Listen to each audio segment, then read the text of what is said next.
What is up, everybody? GideonXL here. Another episode of Forced Conversation. This is episode number 8, and we have another special guest. My brother, please introduce yourself.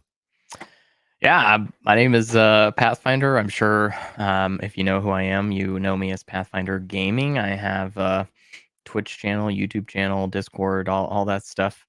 But just a guy that really enjoys this community and Marvel Strike Force. We appreciate you, my man. We appreciate you. So KT had some stuff. He's working on some things. We should be expecting him to join us. He's just going to be a little late. You know, real life is real, and we got to do that from time to time. That's right. Family first, always. Family first. This is just a video game. It's fun. Amen. After all, it's just a game. That's right. It is just a game. Got to remember that sometimes. Sometimes we take things a little too seriously. Just a tad, my guy. Just a tad. Just a little banter here. Oh, we got some comments. We got some comments rolling in. Let's see what we got. We got Big Positive Geek. My man, what's going on? BPG. Have you seen any of the stuff from Big Positive Geek? I have heard his name on the recap from Run 7 a couple times now. So definitely have heard that name before. Check him out, man. He's got some stuff. He's got a perspective, man. He's got a perspective for sure. And then we got Mr. Steven. The most Canadian CC and MSF, and he isn't even Canadian. Is there a joke there? I think it was Rich on Ships started saying that I was from Canada because I was too nice. Apparently the only nice people live in Canada, I guess. I don't know. And so that joke has just stuck, and now everybody thinks I'm Canadian, but I am definitely not. I am just a guy from the Midwest. I like it, man. I like it. It's good to be known for being a nice guy, bro. It's good to be known for being a nice guy. I guess. I'm just, just want to be positive, and that's how I usually just live my, whole life. So, well, it's refreshing. It's definitely refreshing, man. The world it gets weird, and there's a lot of arguing, a lot of conflict. So it's good if you can be grounded in positivity, my man. I really admire that, and I appreciate it. Yeah, I agree. So let's see here. State of the game and all that good stuff. Sometimes the game can get stressful and people don't want to play anymore, and that's okay. I know that's something that you had struggled with at one point, Path. Would you care to tell us about that a little bit? Yeah. So, I mean, as far as me being like a content creator, like people, know who I am. I've gone through a phase where things just weren't fun. There was kind of a lull in things to do. This was before the Incursion campaign came out.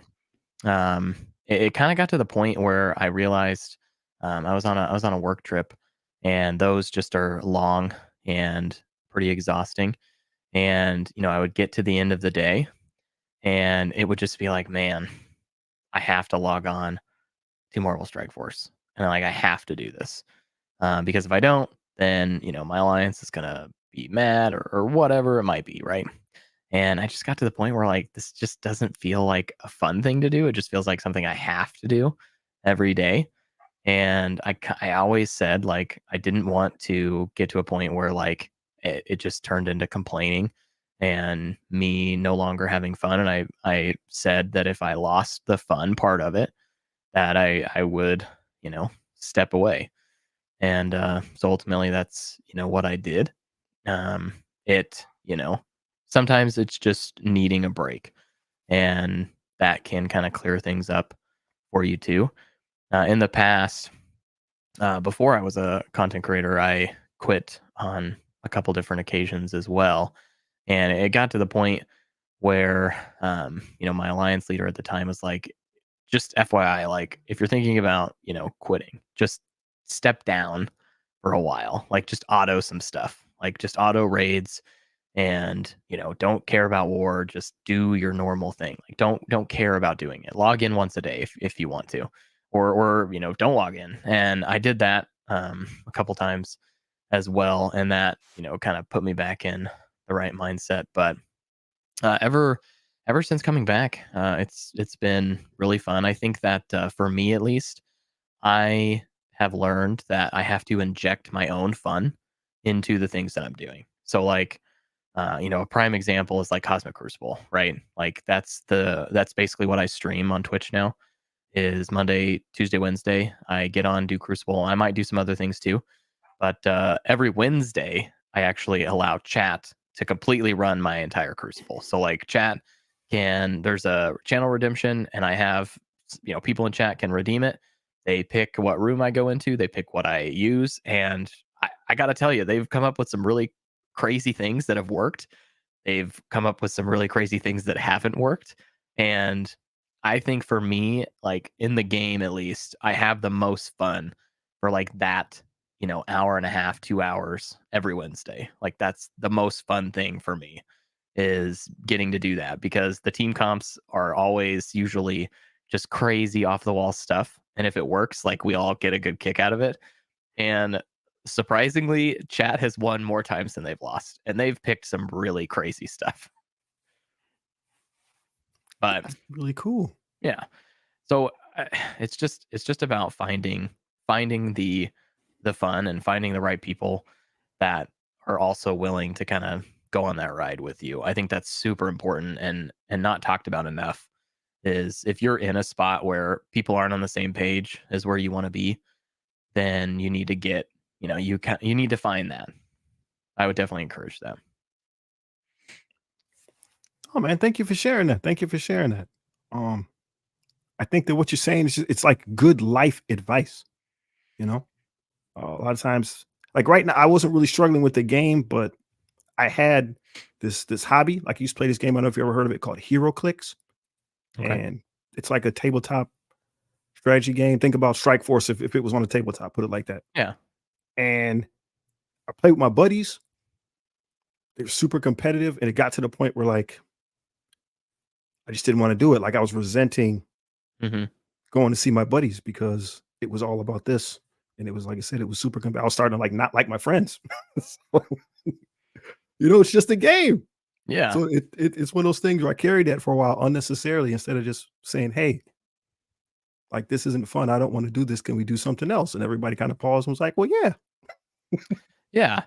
And I think the point of like, if you're feeling the stress and like you feel like it's a chore, I would definitely encourage, it may mean that you're too active right now and you're feeling the weight of like having to do too much or needing to be there's a lot of players out there that are everything for their alliance. And I guess I would just encourage those people, like, you don't have to be that. Like, if it's becoming too much, like, find, find something that can free you up from that. Because as much as, we find friendships in this game and, we find people that we really enjoy, like, you have to be on the same page, like, in terms of what you want to do in the game, too. Like, I don't want to, like, overemphasize it, but, like, that's kind of, we play a game, right? Like, the game is supposed to be the fun part.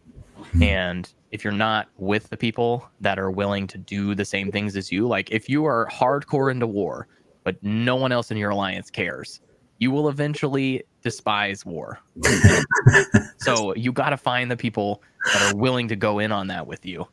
And that's the people that you're going to probably find the most enjoyment with. So I would just encourage anybody, like, take a step back if you need to. Like, there's no shame in that. Also, what's 100%. up, Gangster KT? Hey, what's going on, guys? Sorry to be a little bit late here, and enjoyed hearing that conversation. Hey, man. We're just glad you made it. You're glad you're with us. Good to see y'all. Good to see you. Good to see you, my guy. Good to see you. So, not to put you on the spot, the path just went. We're talking about, is it time to quit? And just wondering if you had a perspective on that question. So for me, I'd say a big no right now. That is true. Short answer is no, I wouldn't. Sorry. But I'll tell you, a couple of weeks ago, maybe like 3 or 4 weeks ago, I was pondering it a little bit, and I think Pathfinder made a bunch of good comments. I kind of realized I'd just gotten a lot busier in real life, and so like my time to play the game was more limited, and it it was making it almost feel like when I had that time to play, I had to do those like chore aspects of the game. I don't know another way to describe it. And then, they had like multiple campaign events. So there were more of those, and I just wasn't getting to do the parts of the game I enjoyed. But like kind of like Pat said, taking a step back, like I just realized that that's more what was causing it, and just do what I could. And when I had more time, I'd be able to, get more into the theory crafting again and those things. So, but I think the game's in a great place right now overall. Like I just got Scrawl last night. So Hey, congrats. not to flex, but that was a big one for me. And like, so excited now that I have gold to spend again on other things and start getting into my normal plans. And I love the new tower, not to get off on tangents, but I think it's in a great place. So, it's an interesting question. I think people go through phases, but for me, it is not. I'm excited to keep playing. That's awesome, man. That's Did awesome. Did I miss your answer on that too, Gideon, before I hopped on, or have you given your 2 cents there? I just had 2 tiny cents. Like I was saying that I hadn't really experienced it as far as the game. But I had said there was like some other hobbies that I had. Like I said, I played that game, that HeroClix game. I was playing with my buddies, and I started to despise when they would call or they would like I was anticipating, like they knew when I was off work, so I'm anticipating a text. Hey man, let's go hang out. And I'm like, bro, I just don't want to. Like you're making it so I like don't want to hang out with like ghosted my buddies because I didn't want to do it. It wasn't fun. It was just annoying. It was irritating. So I can appreciate how things like that can get. And I think like you guys are saying, if you're not, well, for me, it was okay, right? It's one of those things where you have permission to change the game. So I just voiced it that, hey, I don't want to do this anymore. It's not fun. Can we do something else? Which we did. It's a game. It's for fun. Very important. Agreed. I got a small brag real quick. We didn't plan this out. It's a small brag. My guys, Team Superfly, we're part of the Team Superfly cluster, the turnaround crew. With our war victory today, we made it in the platform, man. We made it in the platform. Congratulations. Shout out to those guys. Huge congratulations. It's a big deal. It's crazy. That's a big step up in rewards too, right? I'm hoping so. I haven't got a chance to look. I just saw my Discord was going nuts after the recent war. Good for them. You guys deserve it. Well, since you guys, in war, it's like so important to hit those milestones, those different leagues, because that's where you get the jump up. And that difference from Platinum 3 to Platinum 4, I mean, I feel like I've been in Platinum 3 for 3 years. Like it's just forever Platinum 3. So that's a big deal, man. Congrats. Yeah, it'll be forever Platinum 4 after that. It's quite the chore to get into Diamond. There's very few Diamond alliances. But that's awesome. Congratulations. Are you in one of those few, Pathfinder? No. We're trying. But you gotta beat the other big boys to get in there. So just hasn't been in the cards yet. We're working on it. You'll get there. Oh, war's getting rough, man. War's getting rough. Like, so we're having fun. Awesome. War's getting so fun. Oh, I love it. It's only getting more fun now with the Superior 6. Really looking forward to using them. Like I said, my account's not the strongest, but we're going up against 2 million rebirths, and like I said, people got these weird scrolls. I don't have a scroll. I'd like to hear you guys' perspective, but I don't have a scroll. We're going to these weird scroll teams. Like, man, bro, what is going on? But it's just gonna keep moving. That's the fun with it. Eventually you'll hit a wall. It's designed for that. Like unless you're in that top alliance, you're gonna hit that wall, but you're moving up. And again, that's not easy. You aren't doing that by a 50-50 win rate and getting like 1 point, a week or whatever that averages out to be. So you guys must be winning pretty well. It's been going okay. I know we had a lot of topics. I don't want to hijack the discussion. I know we had a lot of topics. Is there anything in particular that you guys wanted to talk about? So I'll tell you one kind of a transition. We were talking about war, but I know one of the things we were going to talk about was Superior 6, Sinister 6, and I'd love to hear your guys' thoughts. Being on vacation the past week, I feel a little little behind there right now, and definitely with the trial news too. That was shocking. I'll have some feedback on that here in a little bit. But curious what your guys' plans are with them for the trial, with knowing they should be great in War and Crucible, kind of where you guys are at with them right now. Go ahead and start us off, Path, if you would like. All right, I will.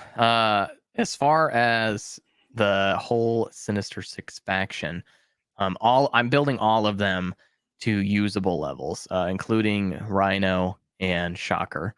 I do not recommend that for everyone.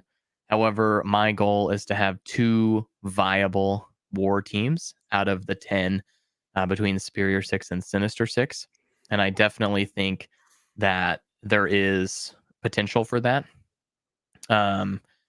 In my early testing, I thought it was originally going to be like 1 A+ team and 1 like C team. But now that I've been able to use them more and more, like on, I say the live server because there's like the test server and the live server, right? I don't trust the test server all that much because it is a test server, but the live server is where I actually like feel like, yes, I definitively can say that I think all of them are really good. In War specifically, they are fantastic. In my early testing, there was a comp between the Sinister Six and Superior Six that could basically beat almost everything. I mean, the only thing it really struggled to beat was like Nowhere on defense, which Nowhere is just a pain to deal with on defense anyways, depending on the comp. But yeah, I definitely think that the entire faction is going to be extremely good. The thing that you have to remember is that for the older characters to work better, you need to have 2 Superior Six members on the team. So one of the teams is probably going to have 3 Superior Six members, 2 old, and then the other team is going to have 2 Superior Six with 3 old. That's the way I see it right now. Interesting. So you're going all in on them, and I know you're in a pretty hardcore War Alliance, so that makes a lot of sense there. But surprised to hear all 10 of them can have that level of impact. I kind of thought the same thing. It'd be an A+ team, the new meta team, and then kind of some nice also rans for those with the resources to build up, but wouldn't be like that big of a deal. Yeah, I mean, Infest is like a prime example of like a team right now that takes a very niche counter. With specific members of the Sinister Six, specifically Vulture and Mysterio, you could plug in 2 other, like you could plug in like Slayer and Craven and pair them with Vulture, Mysterio, and Rhino, right? And you could punch up like 700k, 800k on Infest now with that team. It's just crazy how good some of their kits are, specifically in War and everywhere. I think the whole faction is going to be extremely good. Vulture is rising very high, very fast on my list of top characters. I saw that in your diamond recommendation video. I hadn't had Vulture on my radar at all, and I was like, okay, need to change this quickly. Vulture and Doc Ock, man, they're very good. Well, that'll be interesting. Gideon, I know you've done a lot of discussions and talk about reworks and how that is for newer players and how that is on resources. I think here at Pathfinder's Answer, that's a lot of tunes to build. Yeah, it's virtually. I'm gonna see if I can find my roster real quick. It's virtually impossible for like the new cat. Like, there's no way. Yeah, there's too many. 10 people. Too many tunes to build. For sure. If you had to build any of the old ones, because I categorize them in Superior Six includes Doc Ock, right? So like I'm including him as a part of the new characters. If you had to build any 2 of the old ones, for me it would be Vulture and Mysterio, and then you build the Superior Six. And then the other 3 you would just have to leave behind if you had to choose 2. But 7 characters is still a lot to build in one patch too. So and do you think there's an advantage of building those other 2? Like if you can't make 2 full sets of 5, is there a reason to still like prioritize those other 2, do you think? Personally, I think, I can't say this with certainty because I just don't know, but I have to imagine that Vulture could slot in for, a Slayer and Crucible, and that team still work well. Like I said, I don't know that for certain, and I don't want to like point to that as like the advice, But Vulture is an extremely good character now. He's super fast, and the thing that will keep him viable for a long time is that when a character dies, he gets 20% speed bar, and that's on both sides of the field. So pair him with Undying. He gets turn meter every time Greg dies. Like, it just, you can think of stuff Wow. like that, and Vulture just becomes a powerhouse character that when you build him up, he has the stats now to back up a good kit. Good to know. I appreciate that advice. Definitely what I'm needing right now, because I can't do all 10. But you don't want to skip the new meta tunes either. You got to be careful there. So that's good to hear. Yeah, absolutely.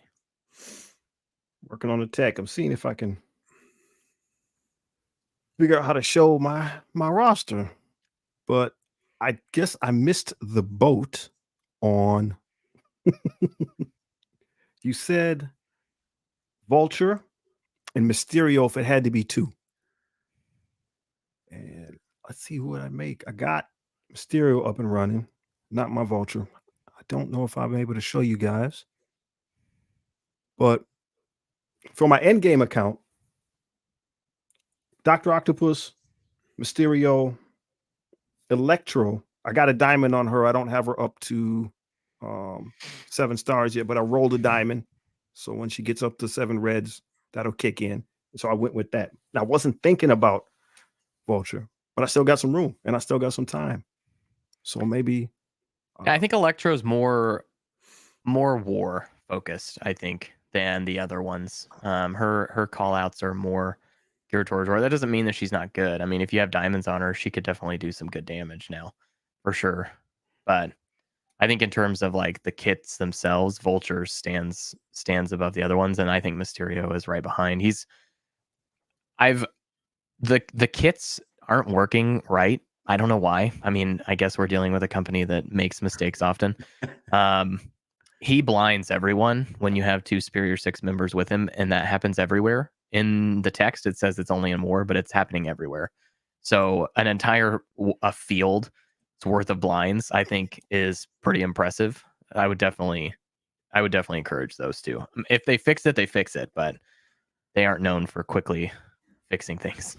Yeah, that's so valuable. I mean, Magneto's the only one off the top of my head I can think of. I guess Taskmaster kind of does that similarly, but that can take out a whole enemy's turn. That's so valuable. But yeah, I got some things to work on here. Oh, I'm frozen. No, I mean, it makes it interesting. Like, so here, okay. So here's my I think I finally got it, but here's my other little point. So I'm always because my belief system, I don't mess with the supernatural characters. So I've been skipping people here and there. But now maybe I have an opportunity, since I've been skipping characters, to really put some power in and see if I can take advantage of this squad, I really feel like I don't want to like oversell it, but the Sinister 6 as a group of 10 characters, like they're all really solid. And it's been a while, I think, since a rework like of this magnitude has happened with new characters where all of the characters felt like they could be viable in different places. Like we're talking like, I think that between the 10 characters you could make 2 good war teams. I think that they'll be good in Crucible, obviously. My OG Sinister 6 did a 200k punch up on Infinity Watch in the last week of season 4, and I've seen it work in season 5 as well. I think for like Sword Satellite, I mean, you could have 2 viable teams there for some of the floors. So I think that they're all good. Well, and you know what? That's interesting to hear. I think one, to your point, Gideon, maybe a chance. We've talked about jumping the meta before, right? That buzzword, a chance to do that. But something I've been noticing and actually like stood out to me watching your diamond recommendation video, Pathfinder. I thought all the recommendations were spot on, like completely agreed with the order, but it stood out to me how old those characters were. And then like when I'm doing the blitz mode right now, I'm not using new Avengers. I'm not using Pegasus, and maybe, you know, people that have them 7 red stars at this point are, but I just feel like these new teams have been great for their niche and they have great synergies all together, but we aren't getting like some of those just power characters like what were there before. I mean, you know, Nova and Secret Defenders is definitely an exception to that, but a lot of these newer teams just haven't had that, and it feels like Sinister 6 might be going down that path a little more and going that route. You've got to see him. I haven't say, hey, real quick to the audience. Chat's always open, and I have this nervous tick. I touch my nose. So if you could help me, if I do it, then please type nose. And we'll see if we can work on that. No, but I agree, not to derail subject, but I agree with what you're saying. Like, I mean, Path, obviously you've got a chance to touch them and see what they're like, but it looked like, especially the new characters, like they got stopping power. Like it looked like Slayer, he looks weird, but he will just erase somebody from the field and you have tons of control, like you were saying with the other characters.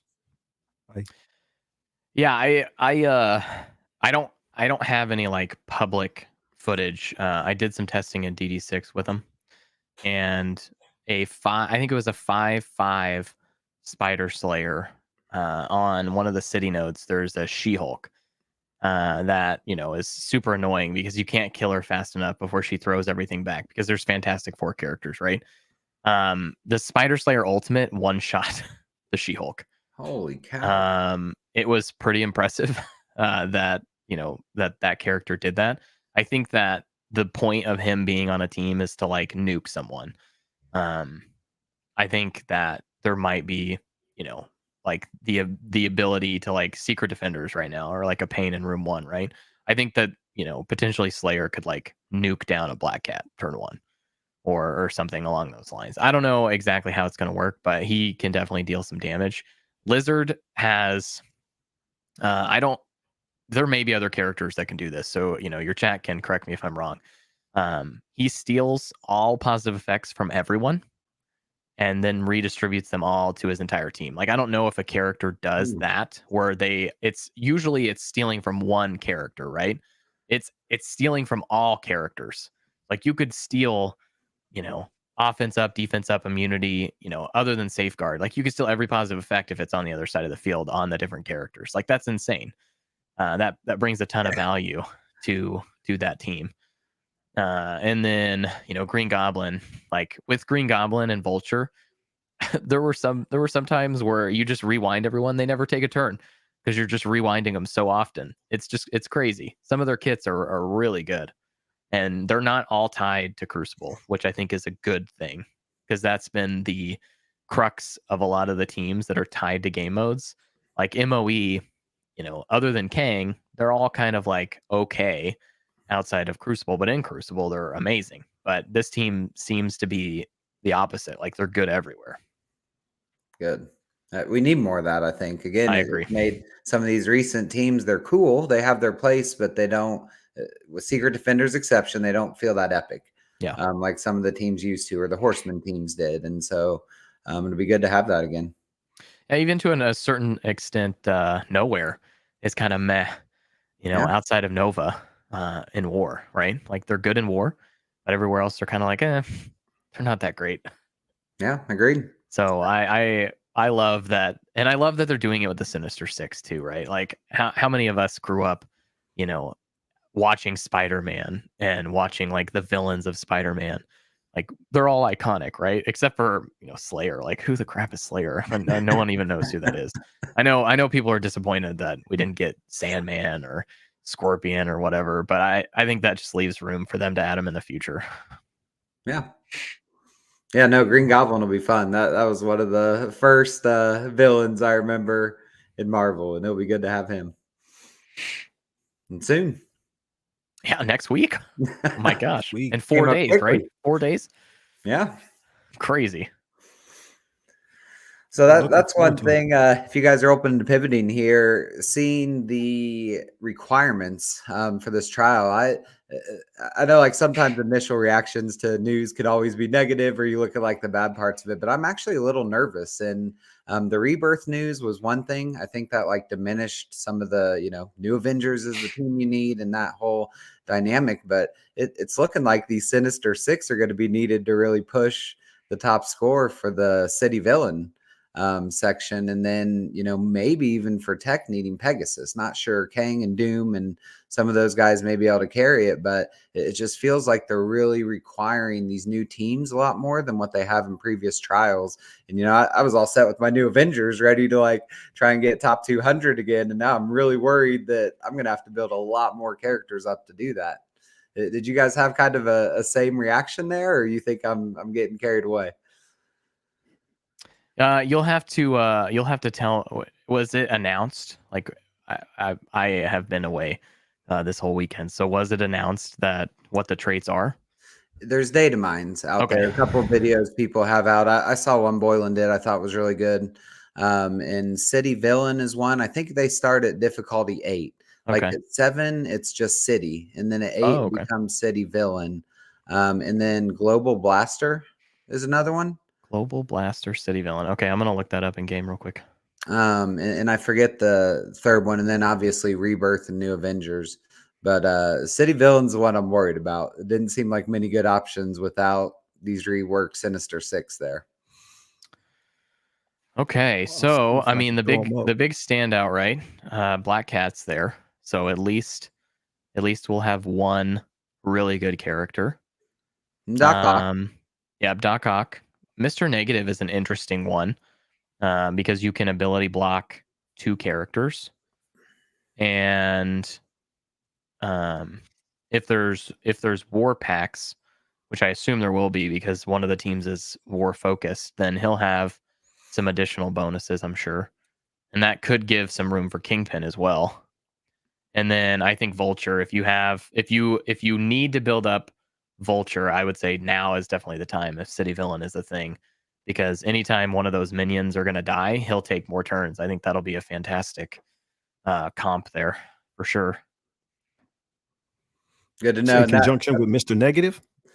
Yeah, so if You you saying? have like Mr. Negative and Kingpin on the field, Uh-oh. for example, and those minions die off, like Vulture will get 20% turn meter. So it will allow him to take more turns, which will be nice. So you could have like a Black Cat, Negative, Doc Ock, Kingpin, Vulture scenario, or you could, make it to where you bring in, Shocker, so you can summon a Vulture if you have Shocker built. Like there's options, I think. Yeah, that's a good seems like call. Sinister Six. They want you to build up those guys. Yeah, it just, I don't know. I overthink these things. It just felt a little sleazy, like all the the sales part of New Avengers. Then all of a sudden, for a different, not the featured node, you're going to need the newest team. That is It kind of came sleazy. out. I don't But think you're overthinking that one. I think that is sleazy. but that's why I was so curious, like your opinions on which of these tunes, because I'm definitely going to need to take one or two. And you're right with Vulture. I mean, that's a lot of minions. If you think about negatives and kingpins and Doc Ock having a summon, I mean, that could be huge speed there. Yeah, and I would say, you have Swarm pulled up there too. I wouldn't sleep on Swarm. That dude can deal some crazy damage, and Doc Ock has specific call outs to chargeable Sinister Six members, and Swarm is both of those things. So there could be potential there as well. So I wouldn't sleep on Swarm either. Interesting. Put them in. Put them in. Like, so when they, like you said, I know these are the data mines and whatnot. So for the baby account, that pretty much like eliminated. I was thinking I had an opportunity to maybe make a big push even with my smaller account, but they just, I have like 0 of those characters. New players aren't going to really have, well, they might, but they're not going to have a ton of them. But it might be again, especially if there's no wizards, man. Especially if there's no wizards, this might be Gideon's highest scoring crew. I'm kind of really excited about this. We'll see what we can do. I'm gonna put some money in Vulture, not money, some time and energy in Vulture, and we'll see what goes down. Yeah, I think you you're meant to say some in-game currency. In-game currency. yeah, you're in pretty good shape there, Gideon, with your Swarm, Mysterio, Electra. I mean, you aren't far off. Like if you want to really push it, you might need to do a little more investment, but you're sitting pretty good. Yeah, I Lot think better than I am. Steven there makes a good point, especially if you're a newer player. I think Sinister Six is a fantastic new player villain team. Like you should be able to get a lot of them early on, and the Sinister Six faction I think unlocks 2 legendaries. Not that Invisible Woman is a legendary worth pursuing, but you can do those unlocks, and you can do the whole most of the villains campaign I think with that. Like they're good characters for sure. And there's a few nodes where, I mean, I just had in the past, I had just basically recommended people to skip. Like there's like Sinister Six node callouts. And I'm like, man, just wait till you get past it in the level cap and then just go past. Like there was no reason. Because I think they're also married up with like Hydra. It was like, hey, Hydra, AIM, Sinister Six.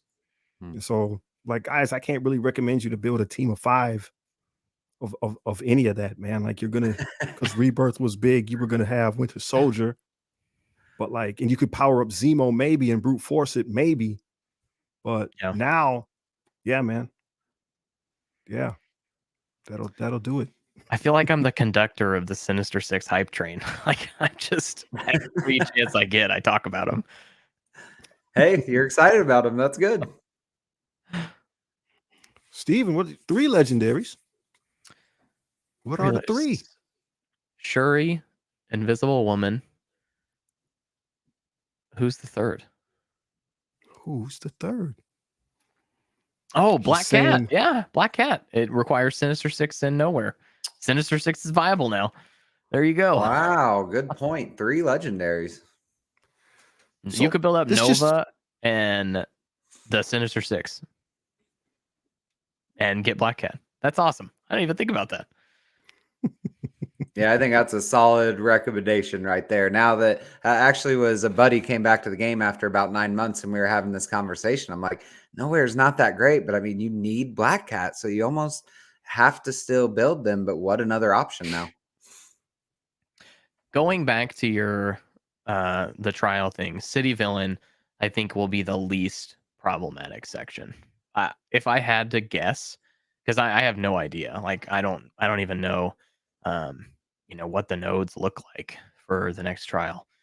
I think Global Blaster is probably going to be the harder one because there's a lot of not super amazing characters in Global Blaster. It's pretty thin. You have Archangel and then you have Gambit, and then from there it's kind of like not looking too great. Well, and I hope, again, I'm pretty sure that's what it was, but I didn't have this written down. It is Datamind, so don't quote me on these, but no, that's the right one. It is Datamind, but that's the one that they were saying. Okay. Yeah, and that is that's some slim pickings there. That's for sure. Some of the Pegasus tunes, or at least Darkhawk there is down there. That's true. Good. Another reason to build the newest characters, right? Man, Gideon, you already got him to 95. Look at you, man. Well, who's that? Darkhawk? Well, I don't know if that was the right thing to do. I just turned him up, but because he's a raid character, but I don't.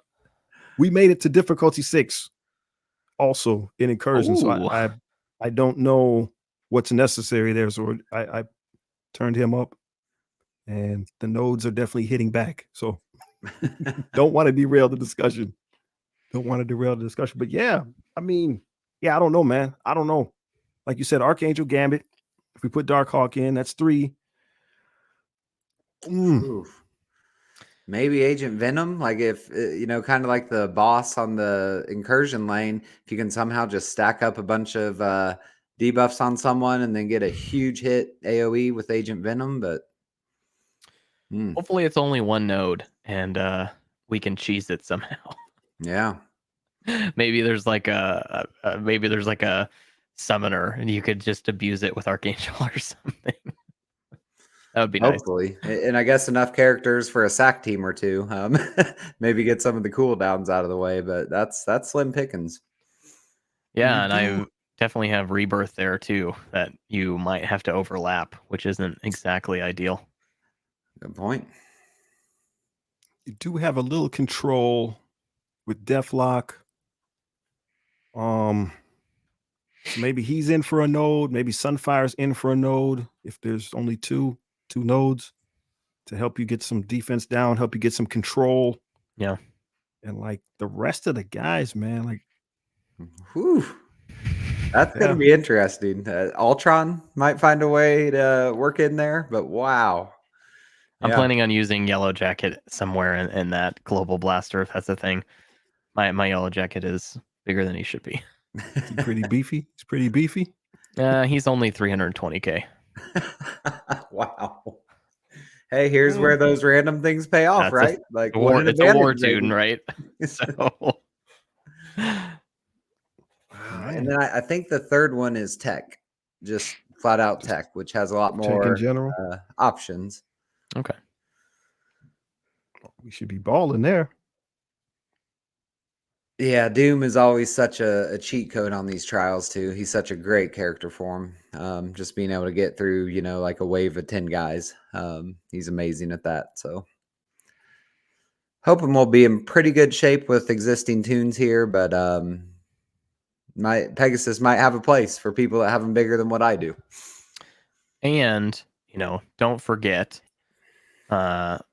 Green Goblin is also tech. So you can always do the strat of you unlock the character and then use them in the trial. And City Villain. Yeah. So you will have that as an option.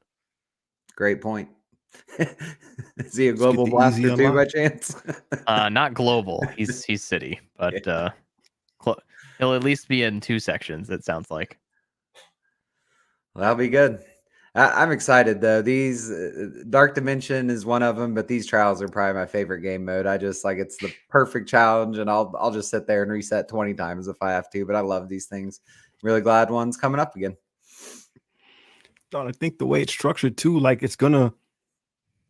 I know people are upset because that's why, because it's gonna like really compress certain people into some spaces, and then if you can get out from among that, that's what's gonna let you to make that bigger score in any section of the whatever difficulty you choose. It's really gonna kind of not put people in a box, but the strategy is definitely gonna be back. The right characters, how many hits, what scourges do I actually use, right? Because we've had ones in the past where people's team, or I mean, it's still going to be the case, but people's teams were so big, you just turn all the scourges on and they just hit auto, and people are still doing stuff. But this looks like it's going to be a little different. Yeah, and it sounds like I actually saw a Datamind that the packs are out too, or at least Datamind, but I didn't review them all. But that there's more of them where to like just help the enemies. I thought the ones on the past few trials were a little weird. How they kind of seem to help you just as much as the enemies. It was just automatic, turn them all on except 1 or 2. But I think this is getting back to where like there will be more incremental gains from packs, hopefully, and difficulty from those packs as well. That'll be good. I know that some of the packs in the previous ones have been designed to where it's like it helps you, but at the same time, like there's enemies on the field that it will also help. I assume that some of them will be kind of catered to that too, right? Like if there's a war, like a war pact, for example, I would assume that some of the nodes will have war defense characters that are on them to take advantage of that too. So it should be fun. Yeah. Really, to Mr. Stevens' point here, I know some people don't like it. Actually, like my guy, Big Potty in my alliance, he doesn't like the trials. He doesn't like the scourges. But I think a lot of people, speaking of Mr. Steven here, having that ability to adjust so that you can succeed, right? I think that's huge. I think that kind of goes like we were talking about earlier about enjoyment in the game. When you just get stonewalled, sometimes that's not fun. And if that doesn't go away, like you said, you get into a weird crucible bracket or something like that. If you just get stonewalled, it doesn't go away. That starts not being fun. But at least with this, you can tune it to your level, do as good as you can, and still get rewarded in some way.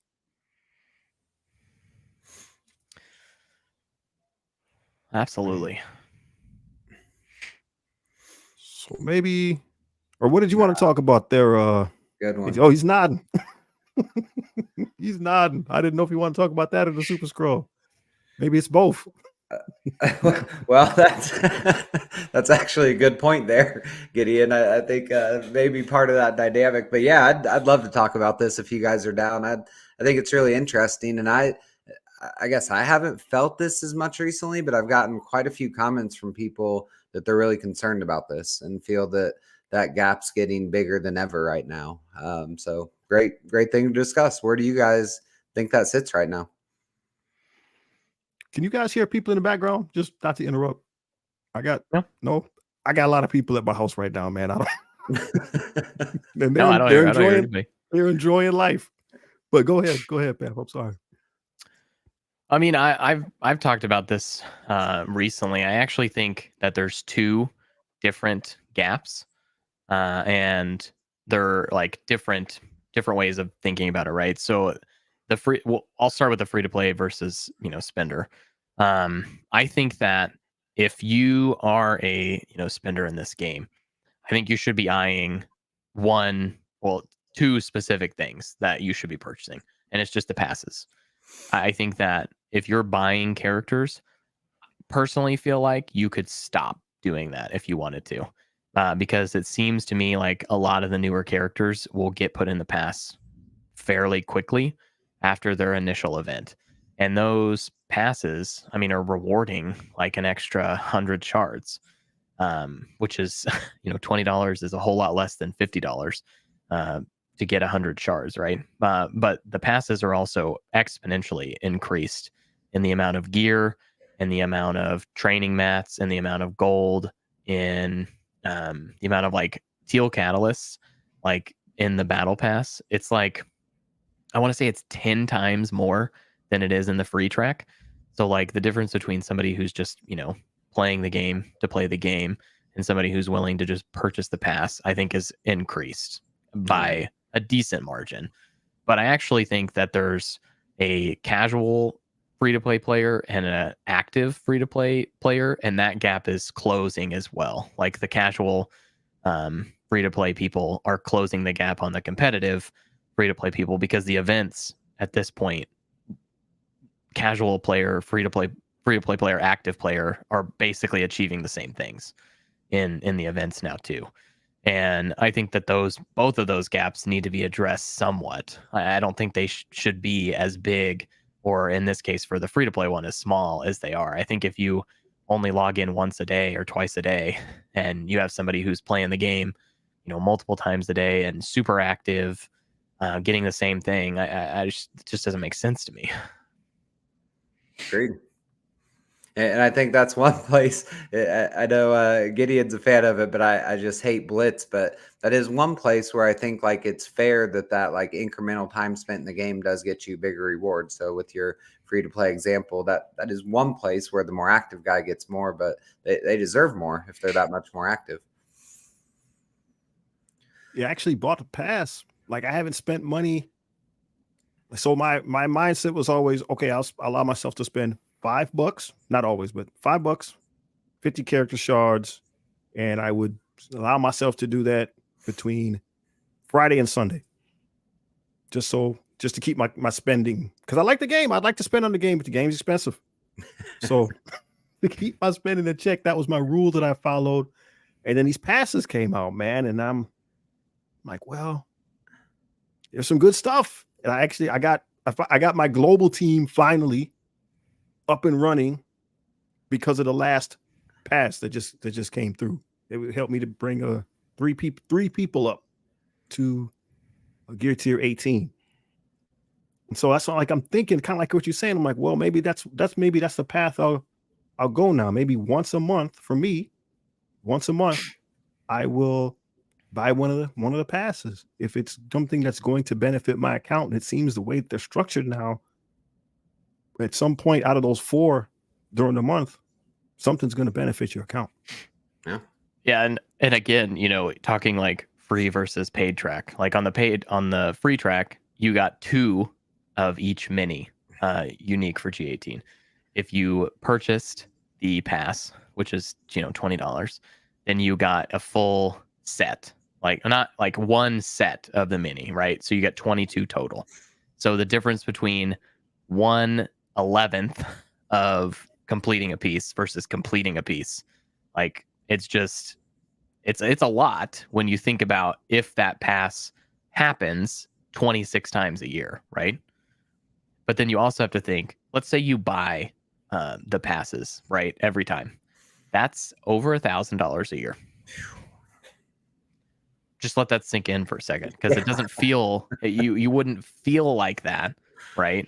If you just buy it, right? Like, oh, it's $20. Well, it's twice a month and there's 2 passes. So at that, time, and it's not just distinctly 2 times a month. Like it's just like some months have 3 pay periods, right? Like if you get paid every other week, right? Like it's 26 times each pass will happen. So if you do like the 2 times a month math, it's only like $800, but it's not. Like it's over $1,000 a year, and I don't think many people would consider that to be light spending. It's Oh my crazy what you're saying. I know for a while, and I stopped now that these new characters should be so much more available. But I was buying one new character offer, and kind of the same thing. It's like I felt like I was a light spender, but you spend $50 on every new character. I mean, that's not light spending. And then throw on a battle pass or 2. Like it doesn't feel like much because of how much more is out there and how much more you do want to buy. But Well, not when you go onto the store and you see 15 $100 offers, right? Like yeah. which some people are buying all of them, which just blows my mind. Like some people buy that much, but yeah, I mean, I get that they want to reward the people that are willing to spend that much money in a year. It's just I would like for reward those people, but give the people who are playing your game too, like some additional stuff. Like it just doesn't. It's not the best feeling when the paid track is 10 times more and the free track is literally 2 pieces of something. Like Yeah. just doesn't make sense. It's a pretty big difference. But I think in general, things are heading in the right direction. I think. And I'll say when I see these comments, like I always take it as basically someone saying, "Hey, I used to be able to swim with the whales, and I can't anymore. Like that delta's gotten big. I can't compete at the same level I used to." And I've always thought this is an arbitrary number, but like around 25% power was like the delta I could maybe punch up, and so much nuance, right? Like you can double TCP in some punch ups with the right counters, but like in general, I could manage about a 25% like playing above my power level. And then you look at like T18 comes out, and that in and of itself is like a 35% upgrade when you count the pieces and the upgrade itself. And so all of a sudden, these people that can get all these T18 right away, like that is a huge delta to where I am. And then, oh yeah, throw Scroll on top of that because they get him with that same T18. So I do think that like that gap is somewhat dependent on what was the newest thing to come out. So when T18 came out, I do think it was huge. But with diamonds, like, diamonds, I know on paper it's 10%. I'm sure you guys have seen it's actually closer to about like a 6% stat upgrade when you do it. That's well within that 25%. So like, I feel like as people get more T18s and the diamonds are what becomes the gap, it's actually going to feel better again. And Oh yeah, I'm not sure if that makes 100%. sense, but I think you hit the nail on the head. Like the jumps in power, they came from 90 to 95 in G18. Like that's where the jump came, right? Like you stop being able to punch up when your character is 90 G17, their character is 95 G18. Yep. Like that's a huge difference in power. And the numbers don't always like even cling on to that too, right? Like sometimes a character looks like, oh, it's only 300k or whatever it is, and mine's 260. Like there's actually a much bigger disparity there, like that you don't always see. And that's why, like in my own alliance, even sometimes like I don't understand why I couldn't punch up on that and you were able to punch up on that. And it's like, well, my characters were all G17 and your characters, they might have been all 95, but they were G15. And the difference between that is like, 25% more because my characters are G17 versus G15. So I agree with you there wholeheartedly. Like it's not the red stars, it's not the diamond stars that are the difference now. It's the massive amount of stats that is in the next gear tier. And like they just keep making it larger. Like I wouldn't be surprised if the next gear tier is 30%, like just in one gear tier. It's just insane. Yeah, agreed. I think it's a little contrary to what I was saying, but I actually really agree with Mr. Stevens' comment there. I think he's exactly right. That's where that gap could be even more different. If you're already fighting uphill and then the diamonds are just a little further uphill, I can see that. Yeah, there's always a breaking point for everyone, right? Like you said, depending on where you are, there's always a breaking point to where that guy's just too strong. And I think to a degree, like we said, I mean, you got to be rewarded. If you're going to drop money, you got to be rewarded for having the strongest, to be able to have the strongest of the strong. But sometimes like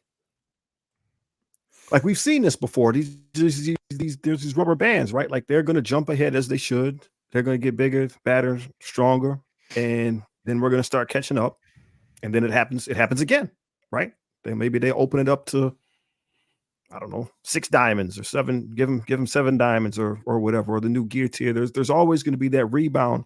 But I think I got a what do you call that? A awakening when just the various people we've had on the show. So like when Ambassador Al told us that somebody will press a button to the tune of $50,000.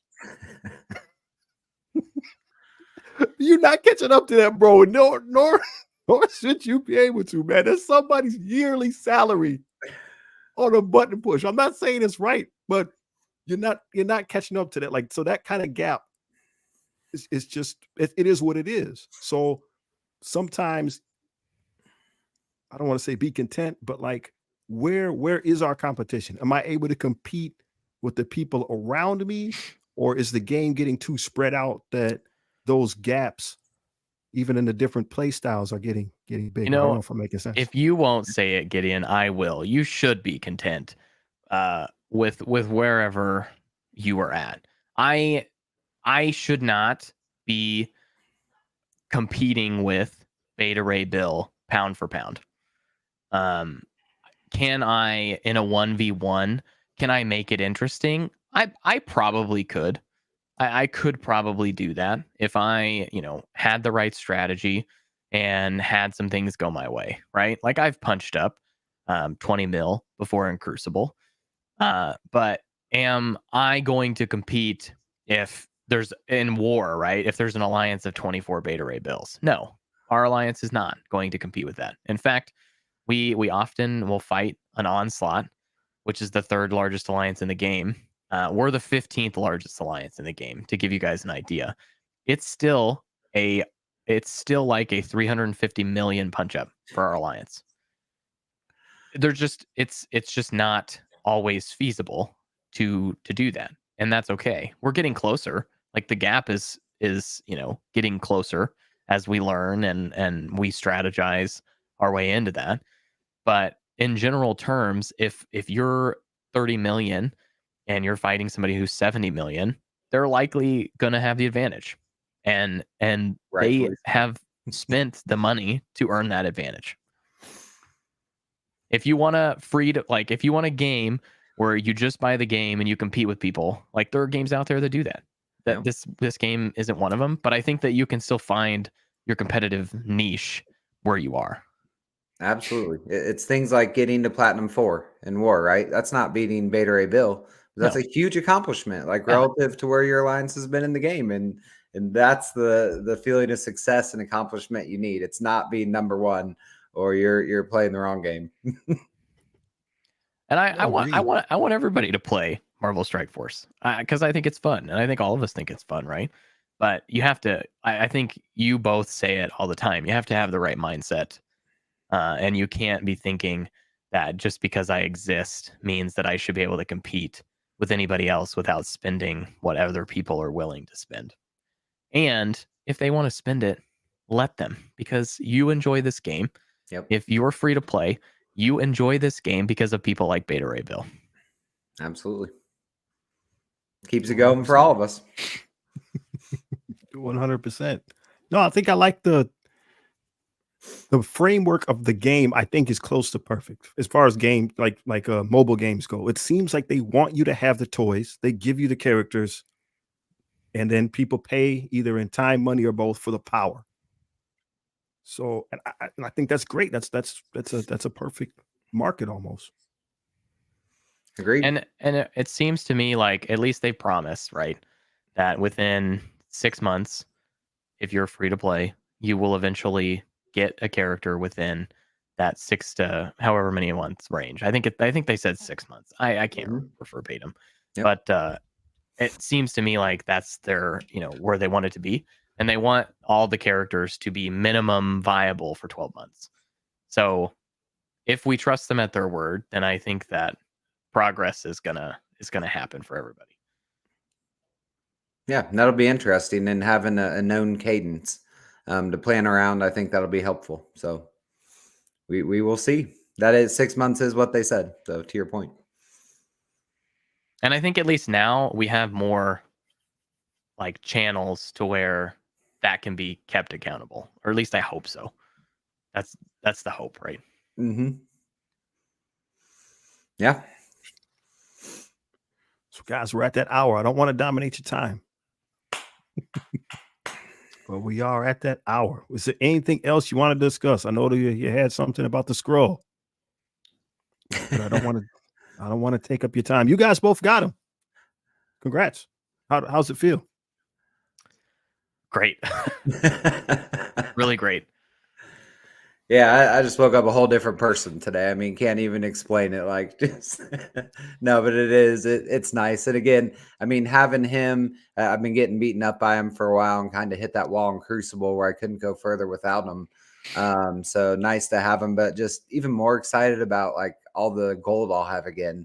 Not, refreshing that supply store like we learned from Ambassador Al, and just all my resources were solely focused on scroll. So equally as excited just to get to branch out and start working on some old projects and some of the new guys here. Yeah, and for me it was like I could finally start gearing people again. Exactly. Yeah. I left so many characters at G15 that I finally started building some of them up, but that gear runs out quickly too. Yeah, farm those focus and the healing catalysts, the blue and red ones, if you aren't already. Holy cow. All the time. Yep. Because I All can't the even time. take guys like T16 sometimes or T17, which you'd think at this point would be pretty easy. Yeah, You guys, Gideon, are you close? no, like I said, I just got to global. I've been stuck. Okay. And I messed up. We could talk about another time. Like I'm working on Apocalypse, man. Like he just takes so much. I will say it's kind of funny because for the longest time I would open anything that had G18 in it, I would open it immediately, right? And since DD6, I think I opened one bucket of teal epic orbs, but I am now sitting on 160 teal epic orbs, and I have 70 Armory 18s. I just haven't needed to open them.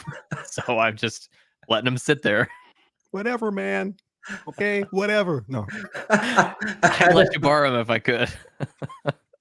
No, I haven't. I'm trying to be extremely selective with characters I take to 18 after I completed DD6.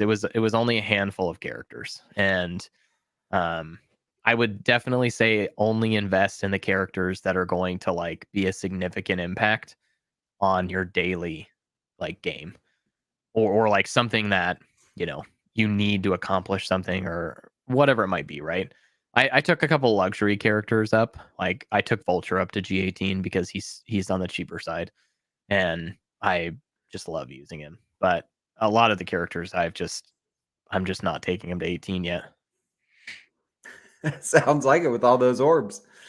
It's interesting, but you're right. I mean, it could be who knows what the next Dark Dimension or what's going to come, but like you don't want to handcuff yourself and just waste all that gear and then not have it to get those characters up when the time's there. Yeah, exactly. Well, congrats to both you guys, man. I know it's an accomplishment. It's an accomplishment. There's still a lot of us, like I said, are still climbing.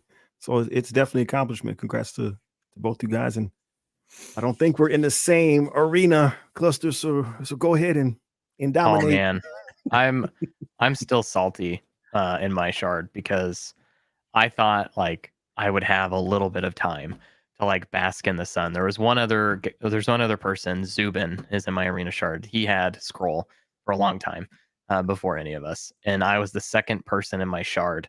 And within like a week and a half, there is now 8 of them, and I'm just like, oh, come on. I thought I could have a little bit of time to just bask in the sun, but nope. Yep. Gotta keep grinding.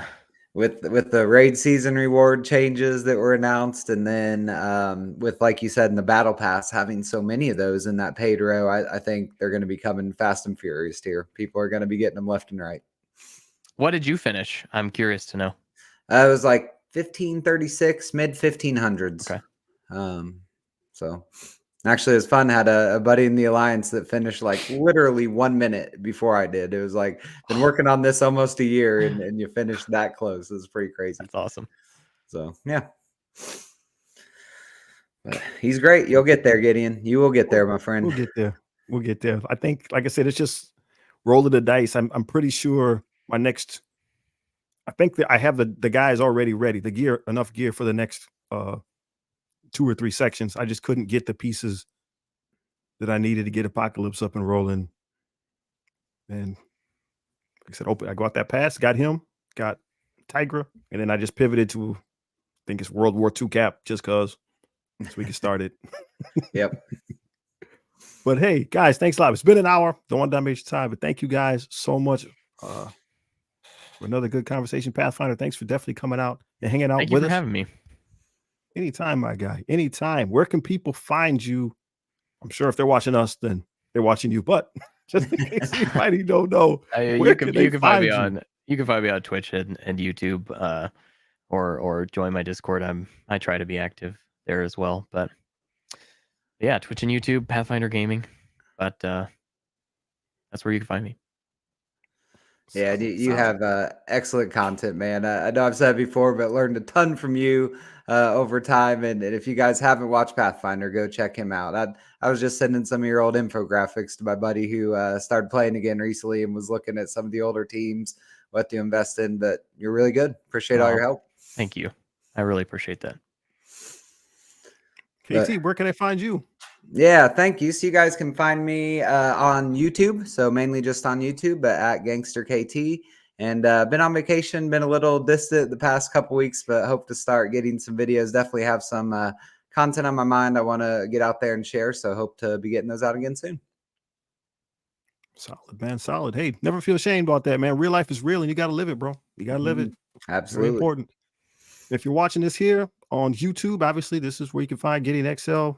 I'm trying to be on everything else. I'm on the Instagram, Twitter, which is x.com now, not Twitter. It's x.com. So, in this podcast too, as well, we're trying something new. It's going out to like everything. So you should be able to find it on like Spotify, whatever Google's podcast platform is, iHeartRadio, any of that stuff. It should be showing up. So check it out. Check it out. Absolutely. But yeah, really enjoyed the conversation, guys. I'm going to run and go work on my vulture immediately. It's one of my takeaways here, but just again, really great conversation. I appreciate it. Absolutely. Absolutely. Thank you, everybody. We're going to go ahead and end the stream, but hopefully you guys are having a good day. Hopefully the weather's nice. Take advantage of it while you can. Peace. Take care, everyone. See ya.